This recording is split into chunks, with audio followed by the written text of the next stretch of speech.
تخيل إنك داخل مكة لأول مرة، وقريش بكل مكانتها وقوتها تحذرك من شخص واحد، إياك تسمع كلامه لأنه هيسحرك، وكلامه ده كله سحر، وكلامه بيفرق بين الرجل وأهله. لكن الغريب إن الراجل ده اللي كانوا بيحذروه من النبي صلى الله عليه وسلم أول ما سمع القرآن لأول مرة، اكتشف إن أكتر شيء كانوا بيحذروه منه هو نفس الشيء اللي كان طول الوقت بيبحث عنه. مين الصحابي الجليل؟ هو الطفيل الطفيل ابن ابن عمرو عمرو الدوسي رضي الدوسي الله عنه رضي وأرضاه، الله طبعا عنه من وأرضاه. قبيلة دوس. الطفيل بن عمرو كان رجل ليه مكانة في قومه، كان شاعر معروف وصاحب عقل ومكانة وذو رزانة. وسبحان الله الشاعر ده خاصة، يعني العرب معروفين إن هم أهل البلاغة والفصاحة، فالشاعر ده خلاص بقى يعني اللغة العربية وقوتها وفصاحتها، فده دليل إن هو لما يسمع كلام هيعرف يفرق بين الحق والباطل. طيب، فطبعا قريش خايفة إن الطفيل يسمع من النبي صلى الله عليه وسلم وإيه ويسلم. فطبعا طول الوقت ايه بيحذروه، اياك ان تسمع من محمد صلى الله عليه وسلم. طبعا ايه عمالين بقى يحذروه، يقولوا ان كلام محمد ايه سحر عليه افضل الصلاه والسلام. طفيلي بيقول حتى في بعض روايات السيره ان فضلوا يحذروه لغايه ما قرر ان هو مش هيسمع اي شيء من النبي صلى الله عليه وسلم. رايح بقى عند الكعبه، دخل المسجد الحرام. حد هنا يستغرب يقول طب هو رايح الكعبه ليه وهو مش مسلم؟ ما هي الكعبه كان فيها اصنام وبيروح يتقربوا ايه، يتقربوا ليها. فسبحان الله وهو هناك التفت، كان الرسول صلى الله عليه وسلم ايه بيصلي. فهو طبعا داخل بنية ان انا ايه مستحيل اسمع حاجة، عشان قريش ما شاء الله قامت بالواجب وحذرته جامد يعني.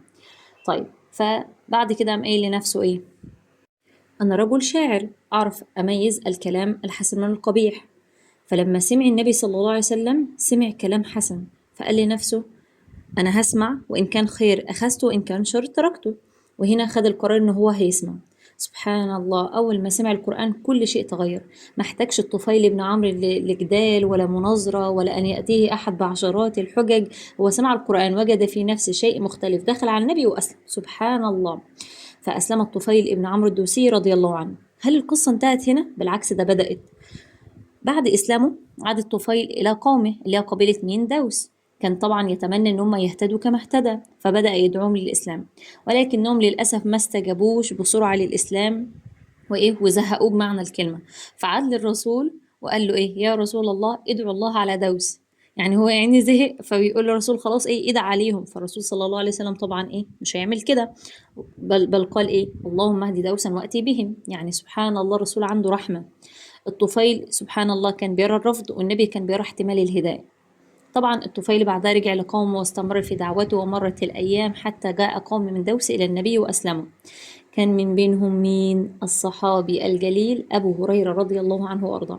تخيل واحد من كبار الصحابة ومن أشهر رواة الحديث سبحان الله يكون سيدنا الطفيل رضي الله عنه وأرضاه سببا في إسلام. تخيل بقى الثواب ما شاء الله يعني. فالطفيل ما كانش مجرد شخص أسلم لنفسه بس، لكن فضل يكون سبب في إسلام ناس كتير تانية.